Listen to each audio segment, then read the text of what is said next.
What's up, everyone? Back with another training log. This is week 4 of the off season, and we're a month in, and we are about 2/3 of the way through the first like dedicated training block, the first like training cycle of the year. Um, Starting off with some Braemar, some stand throws with the 20-pound shot. Again, I'm using that Rhodey bear glove that I talked about previously. Dude, this thing once like it gets broken in, it is pretty sick. Like it is very nice. Like I put a little bit of chalk on it, chalking the ball up so it stays on my neck really nice. But like it's kind of forced me to get that a good flick in that good like thumbs down hand position. At first, it was kind of tricky getting used to it, man, it's becoming kind of like a good training tool that I'm kind of like recommending to other people to give it a go. That plus the roadie strap, the wrist strap is that it's really nice. Again, it's way different than using like a lifting strap for throwing. It's more dedicated. It's like it's very like minimalistic and it works really well. But these these stand throws that I just went through, not the best. It is the first training session of the week and actually the only training session of the week. Because as I mentioned before, like I'll throw throughout the entire off season unless there's snow on the ground, because that's when it just gets really really difficult to do that. But the snow came later in the week, so I only got one training session in. But it kind of looks like going back through my numbers and from previous years and this current off season, that first throwing session of the week just never goes great. I'm always like a foot or two short on average.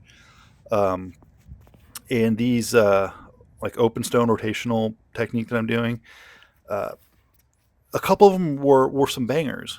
Um, the rest of them just weren't. That one was actually pretty good. I think that was like one of the best ones, and it wasn't where I want it to be, but it is. I mean, we're always trending in the right direction, right? If we keep pushing it, we're trending in the right direction. Um, Little things I got to work on that I'm kind of diagnosing. Like after I film all these videos, um, like after each throwing practice, I go back and like watch the video, and I kind of dissect it from there. And then I get second, like a week later, 5 days later, whatever, when I'm editing this video, I get to watch them again, and I'm picking up like little pieces here and there. I find I get more out of it editing these videos and like diagnosing like things that I'm doing wrong, things I could be doing better, and cues to work on. I'm getting more out of like more of that on the second edit or the second watch through. So maybe that's something some of you guys could start doing is you video your stuff yourself, you watch it, you get like, okay, that was a bad one, that was a good one. And then you come back a couple days later, look at it again. This time take notes.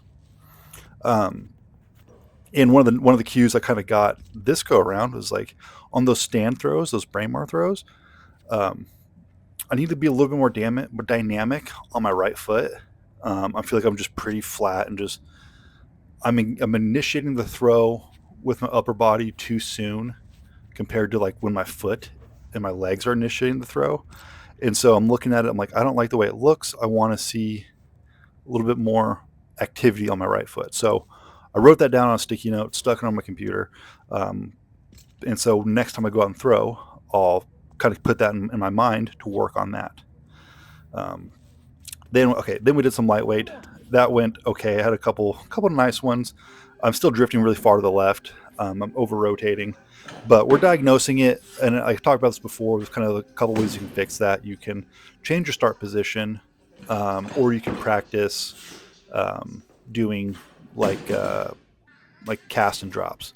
So like you do like does that initial 180 and the weight you release it to where it falls behind you, and you're trying to get that good footwork where you're not over rotating. You want your left foot in line with your right foot, so that sprint it's going to drift you a little bit, but you're not already going to be pointed that direction. So it kind of corrects it a little bit. Um, so that's pretty much it for the throwing portion. Again, it snowed, not throwing in the snow. Now we're in the gym. This is a pretty good week all around. I made all the lists I needed to. Um, Doing like 3 sets of three. I will put in the description, like I did last week, um, all my sets, reps, percentages, so you get a better idea of everything that I'm doing, because I'm not filming every like drop set, every like the cleans I did. I think I did like, I don't know, maybe 5 sets of cleans, maybe three.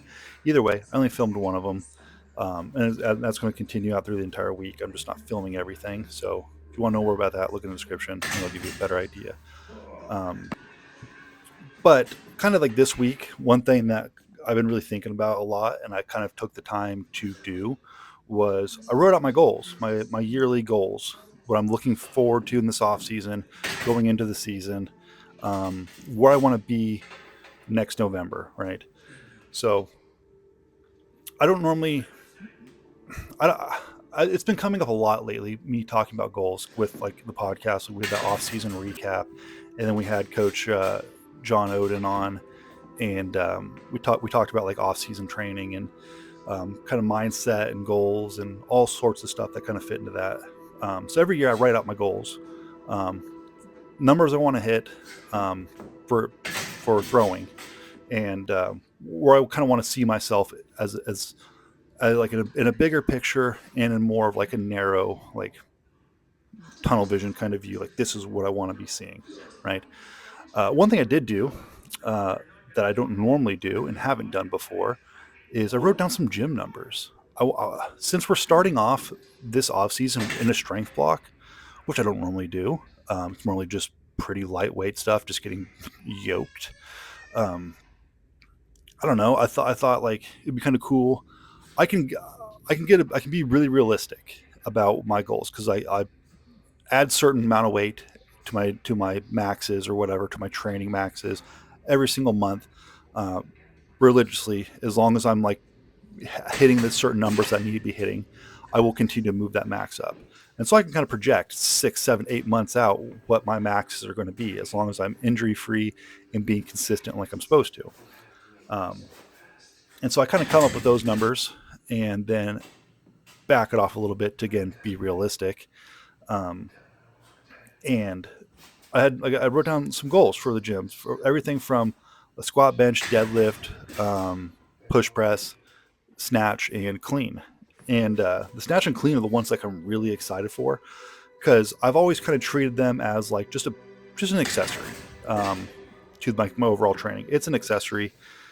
And then this year, I'm actually like I'm programming off of maxes and I'm doing the full list. I'm trying to get better at them.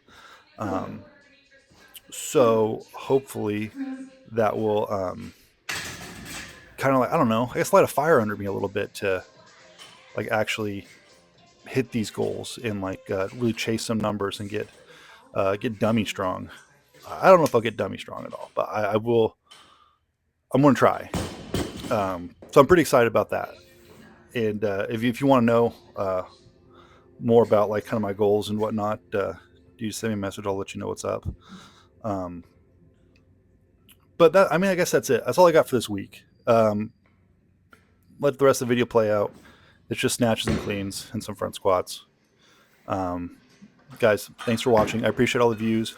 Please comment, like, subscribe, do all that stuff. And as always, throw far. God bless.